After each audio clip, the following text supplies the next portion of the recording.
Lisa Mossel Vietze. During the day, Lisa spends her time surrounded by arts, artists, and makers as director of Archipelago. During these winter months, Lisa can be found processing and cataloging thousands of photographs she's made throughout the spring, summer, and fall seasons. Needless to say, this activity isn't her favorite thing.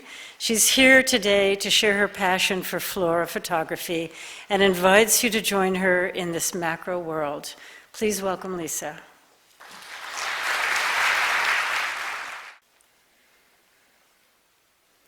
The urge to create has to do with the urge to bring intuition and hope into an understandable and relatable realm. I agree very much with Shauna LeMay, as well as singer Amos Lee, who says, "There is nothing more powerful than beauty in a wicked world."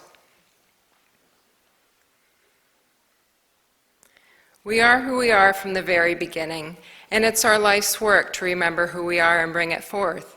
As a floral photographer, I can't tell you the number of times I tell someone I make images of flowers and wait for the disdain, because who wants to look at a pretty picture of a flower anyway? As a young girl, I was a very smiley child. My mother called me Miss Sunshine. Flowers have been a passion of mine from the beginning. This is an image of me around age 2, sitting in a field, wearing a flower shirt, and offering flowers as a gift. Growing up, I was drawn to fashion. The 80s were the era of the supermodel. Being tall and blonde early on, I gave it a try. I practiced being pretty and pleasing by wearing a mask, as I didn't believe these things about myself. Here, modeling in Philadelphia, I'm learning to hide in plain sight. In high school, I was a very busy young woman. Volleyball, musicals, church, busy being pretty, perfect, and acquiring accomplishments. We all have our stories. Pieces of my childhood were traumatic and dark. My family wore masks to present itself perfectly to the world outside our home. I attended college quite far from my childhood home and began to experience the world without my family's filter. Feminism stripped away superficial pretty. I cut my hair, changed my clothing, opened myself up, and stitched myself back together. My healing has truly informed my creative process. Roshani says, "There is a brokenness out of which comes the unbroken, a shatteredness out of which blooms the unshatterable. There is a sorrow beyond all grief which leads to joy, and a fragility out of whose depths emerge strength." I picked up a camera in 1994, intent on making large landscapes full of space with grand far-off vistas in which I could hope to escape from childhood trauma. Ansel Adams was the master of this space, and I studied his work, like this image here. But my images came to reveal the power and intimacy of much smaller landscapes. I was increasingly drawn to forms, vitality, and the vibrations of color. I found my camera diving into the world of macro photography, particularly flowers. I stopped chasing the horizon and began to search my own backyard. This image, Green Soaked Star, was made in my lupin field. With my camera and my intuition as tools, I seek the essence of a flower. For me on that day, the essence of this lupin was the shape of the leaves.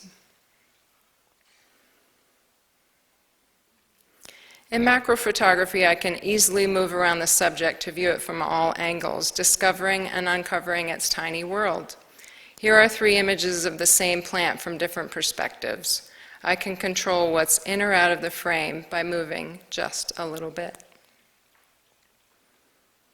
When I photograph, I go outside with very little gear to find an image using only natural light. What can I see that is beautiful today? Sometimes I contort myself into positions to get just the right view, and then still my breathing to get just the right composition. I'm often asked the same questions about my images. Did you make that on a computer? Do you manipulate the colors? And I often want to ask back, have you ever been face to face with a flower to see it closely? Look, get drawn in, and witness the color of vitality around you each day. My favorite part of a photograph is where I find the dream. I use a very shallow depth of field to create softness. Focusing on the front, middle, or back of the flower can make all the difference. When making this image, Under the Sea, I was looking at the top third of the frame until I was content. Flora is not only delicate, flora is resilient. Plants exist despite poor environment, lack of nurturing, and then even bloom. For me, flora reminds me of what exists within myself and has since the beginning: resilience, power, and beauty. My search for beauty in my surroundings is much like my own search for the divine. For me, it's verification that goodness does exist in my world, in myself. The color and vitality of flowers are like a salve for me. I make these intimate images to heal and draw me deeper into my own living. For me, beauty is now a reminder. Eckhart Tolle says, seeing beauty in a flower could awaken humans to the essential part of their own innermost being, their true nature.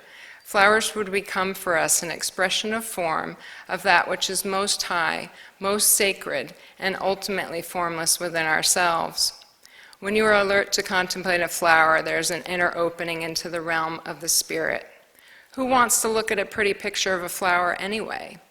Tolstoy says, the activity of art is based on the capacity of people to infect others with their own emotion and to be infected by the emotions of others. A flower is a plant's highest potential, giving its energy to create seeds. It is the promise to the next generation, each having a chance to create itself anew. In breaking familial patterns, I create a new ancestral path.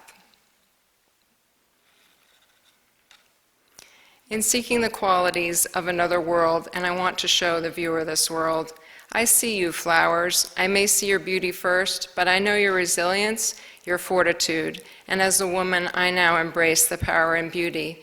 May we all see the beauty within ourselves and within our world.